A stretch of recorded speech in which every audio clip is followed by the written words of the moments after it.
Rule number 11 बोलता है अपना कि जब एडजेक्टिव का प्रयोग नाउन की तरह हो तो हम किसका प्रयोग करेंगे? प्लूरल वर्ब का प्रयोग करेंगे। किसकी तरह हो? नाउन की तरह। एडजेक्टिव क्या होता है? विशेषण, जो किसी क्या बताता है? विशेषता। अगर उसका प्रयोग आप किसकी तरह? नाउन या संज्ञा की तरह कर दो तो आप किसका प्रयोग करोगे? प्लूरल वर्ब का प्रयोग करोगे। और देखिए एडजेक्टिव कैसे आ सकता है? एडजेक्टिव से ठीक पहले मैंने क्या लगा दिया? कोई ना कोई आर्टिकल, और उसको किसकी तरह यूज कर रहा हूं? सब्जेक्ट की तरह।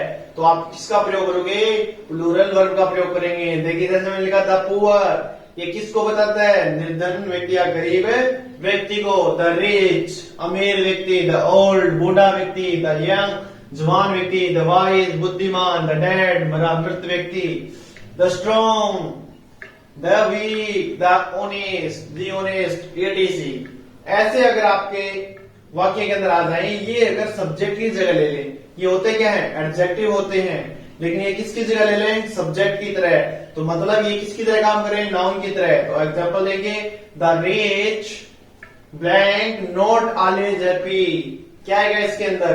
सर एडजेक्टिव हमारा किसकी तरह यूज हुआ है? नाउन की तरह। तो हम किसका यूज करेंगे? प्लूरल वर्ब का। तो क्या आएगा? आर आएगा। दूसरा वाक्य हमारा, द वाइज बुद्धिमान व्यक्ति ब्लैंक नॉट क्वाल झगड़े नहीं करते। क्या आएगा? सिंगुलर या प्लूरल? सर एडजेक्टिव है और यूज किसकी तरह हुआ है? नाउन की तरह। तो हम किसका प्रयोग करेंगे? प्लूरल वर्ब का। तो प्लूरल क्या है? डू या डज? डू है। रूल नंबर 12 क्या बोलता अपना? अगर as well as, besides, with, together with या फिर अलोंग विद के साथ कोई सब्जेक्ट आता है, दो सब्जेक्ट आते हैं, एक तो पहले आता है एक बाद में आता है। जब भी ऐसा होता है तो इन शब्दों के आने के बाद वाले नहीं, इससे पहले वाले सब्जेक्ट के अनुसार क्या लगाओगे आप? वर्ब लगाओगे। मतलब सर अगर वाक्य के अंदर क्या आ जाए? एज वेल एज आ जाए, तो उससे पहले वाला जो सब्जेक्ट होगा ना, पहले वाला, उसके अनुसार क्या आएगी? वर्ब आएगी। देखिए एग्जांपल देखिए, you as well as I blank going to school. Sir यहाँ पे तो आई रहेगा, मैंने बोला था कि एज वेल एज आने से पहले वाले सब्जेक्ट के अनुसार वर्ब आएगी। तो यू क्या आपका यहाँ पे? प्लूरल सब्जेक्ट है, तो सर क्या आएगी? प्लूरल वर्ब आएगी। तो क्या आएगा? आर आ जाएगा। दूसरा वाक्य, she as well as her brothers blank taken tea. Sir as well as आ गया, इससे पहले वाले सब्जेक्ट के अनुसार क्या आएगी? वर्ब। सी क्या है? सिंगुलर सब्जेक्ट, तो वर्ब भी कौन सी आएगी? सिंगुलर। सिंगुलर क्या है? हैज या हैव? हैज। रूल नंबर 13 अपना क्या बोलता है कि कलेक्टिव नाउन का यूज अगर किसके रूप में हो? समूह ऐक्य का बोध कराता हो।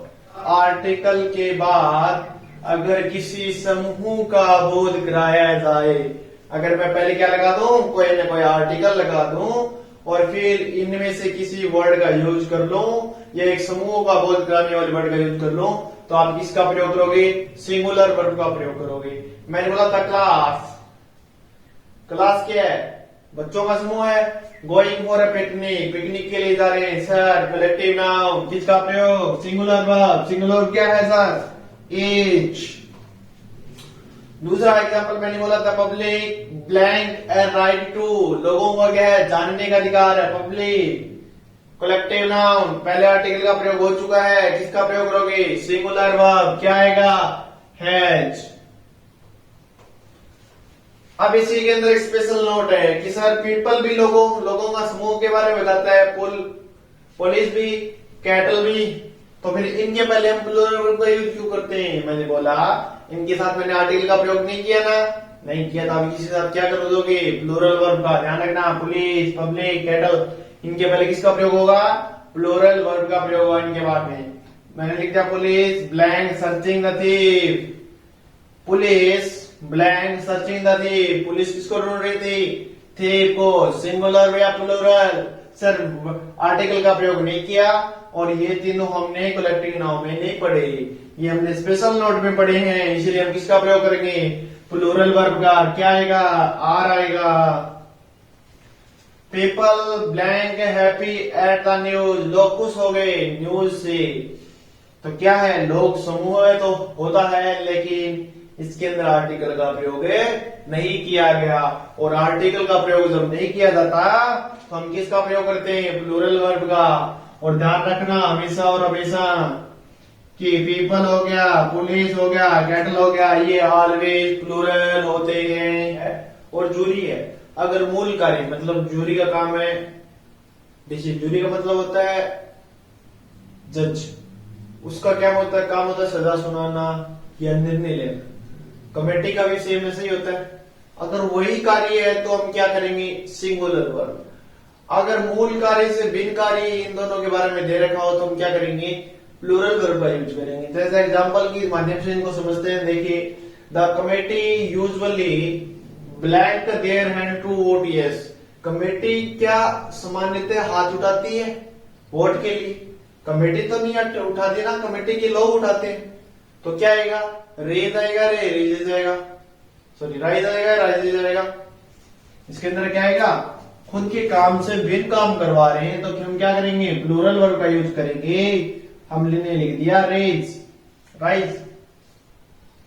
The committee blank considering over this matter. कोई भी मामला वो कौन संभालता है, कमेटी तो संभालती है। तो सी कमेटी का यही काम है। तो क्या आएगा, अगर मूल कार्य कर रहा तो सिंगुलर वर्ब, तो इसके अंदर भी क्या आएगी, सिंगुलर वर्ब। क्या आएगी, एज। रूल नंबर 14 देखिए, मैंने बोला कि हु, विथ, होम, दैट, इनसे पहले आने वाले सब्जेक्ट के अनुसार हम क्या लगाते हैं, वर्ब लगाते हैं। मतलब इसमें कोई फिक्स नहीं है कि हम सिंगुलर वर्ब का यूज करेंगे। हमने बोला इनसे आने से पहले वाले सब्जेक्ट, इनसे जस्ट पहले जो सब्जेक्ट होगा ना उसी के अकॉर्डिंग क्या लगाएंगे, हम वर्ब लगाएंगे। मैंने लिखा ही हैड ए डॉग, वह क्या रखता है, कुत्ता रखता है, विच ब्लैंक किल्ड। तो ए डॉग है ना, विच से जस्ट पहले, विच से जस्ट पहले ए डॉग है, तो हमारा सब्जेक्ट क्या होगा, ए डॉग। ए डॉग के अनुसार क्या आएगा, सिंगुलर सब्जेक्ट, तो सिंगुलर वर्ब क्या आएगा, वॉज किल्ड, मारा गया बेचारा। It is I who, it is I who blank to blame. उसे जस्ट पहले कौन है, आई है, तो आई के अनुसार क्या आएगी, वर्ब आएगी। आई के साथ क्या लगता है, एम लगता है। मैंने बोला था आई के साथ एम, पास्ट में वाज। रूल नंबर 15 अपना क्या बोलता है, कोई भी निश्चित दूरी हो, या निश्चित का मतलब फिक्स, फिक्स दूरी, फिक्स राशि, फिक्स समय, फिक्स संख्या, फिक्स मात्रा हो, तो उनके बाद चाहे नाउन प्लूरल हो या सिंगुलर हो, हमें किसका प्रयोग करना है, सिंगुलर वर्ब का प्रयोग करना है। मतलब अगर आपकी कोई चीज फिक्स है, निश्चित है, दूरी हो, राशि हो, समय हो, संख्या हो, मात्रा हो, इनमें से चाहे कुछ भी चीज फिक्स हो, तो हमेशा किसका प्रयोग करना है, सिंगुलर वर्ब का प्रयोग करेंगे। मैंने बोला 5 किलोमीटर, यहाँ पे नाउन तो प्लूरल है, लेकिन 5 क्या है, फिक्स। 5 क्या है, फिक्स संख्या है, निश्चित संख्या है, तो क्या आएगा, एक सिंगुलर वर्ब का प्रयोग होगा। अगला देखिए, 100 पैसे blank is equal to 1 rupees. जो 100 पैसे वो किसके बराबर होते हैं, 1 रुपीज के बराबर। तो 100 तो फिक्स राशि है ना, और ये पूरा फिक्स ही है 100 पैसे, तो क्या आएगा, एज। रूल नंबर 16 क्या बोलता है, जब भी दो सब्जेक्ट के बीच प्रपोजिशन आ जाए, दो सब्जेक्ट के बीच प्रपोजिशन आ जाए, तो ध्यान रखना उस प्रपोजिशन से पहले वाले सब्जेक्ट के अनुसार क्या आएगी, वर्ब आएगी। उस प्रपोजिशन से पहले वाले सब्जेक्ट के अकॉर्डिंग। प्रपोजिशन क्या है, ओफ, पहले सब्जेक्ट क्या है, द कोस्ट। द कोस्ट क्या होता है, सिंगुलर, तो क्या लगाएंगे, हैज। अगर कोस्ट के साथ एस लगा देता तो क्या होता, प्लूरल होता। ऑल द स्टूडेंट्स, सभी स्टूडेंट, ऑफ, प्रपोजिशन क्या है, ऑफ। दो सब्जेक्ट के बीच में क्या है, एक प्रपोजिशन, तो इसमें पहले वाला सब्जेक्ट क्या है, ऑल द स्टूडेंट, तो सिंगुलर सब्जेक्ट है या प्लूरल सब्जेक्ट है, प्लूरल सब्जेक्ट है, तो किसका प्रयोग करेंगे, सर लर्न का, LEARN। जब भी मेन वर्ग की वस्तुओं के साथ SEIS लगता है तो सिंगुलर होती है, वरना वो क्या होती है, प्लूरल। 17 रूल बोलता है nothing but 8 the number of, ये 3 याद ही रखना, nothing but 8 the number of, always plural, always singular, plural subject आओ तो सिंगुलर सब्जेक्ट आओ, नथिंग बट 8 और the number of, always singular, always क्या होंगे सिंगुलर, नथिंग बट, सर हमको दिख गया, नथिंग बट आपने बताया था, नथिंग बट क्या होता है, सिंगुलर सब्जेक्ट ही होता है, मतलब इसको क्या मानेंगे सिंगुलर सब्जेक्ट है, इसके साथ प्लूरल आए या फिर सिंगुलर आए, किसका यूज करेंगे सिंगुलर वर्ब का, नथिंग बट आते इसको नहीं देखे कोई मतलब नहीं है, किसका प्रयोग करेंगे सिंगुलर वर्ब का, और सिंगुलर वर्ब है इसमें as, the number of, sir हमें पता याद आया आपने बोला था द नंबर ऑफ आ जाए तो सिंगुलर वर्ब, आगे चाहे कुछ भी हो हमें फर्क नहीं पड़ता, द नंबर ऑफ आ गया तो सिंगुलर क्या है वोज। आई होप आपको वीडियो समझ में आ रहे हैं, अगर आपको वीडियो अच्छी लग रही है तो वीडियो को जवाब, आई होप आपको वीडियो समझ में, आई होप आपको वीडियो अच्छी लगी और हमारा पढ़ाया आपको समझ में आ रहा है, अगर आपको समझ में आ रहा है तो ज्यादा से ज्यादा कीजिए लाइक और अपने दोस्तों तक पहुंचाइए, ज्यादा से ज्यादा कीजिए शेयर और चैनल को भी सब्सक्राइब कीजिए। इसके बाद लाने वाला हूं आपके लिए कुछ इंपॉर्टेंट रूल और उसके बाद करेंगे हम धनाधन प्रैक्टिस, कर दिया है जन का ऐलान तो पीछे मत उठना मेरे दोस्त।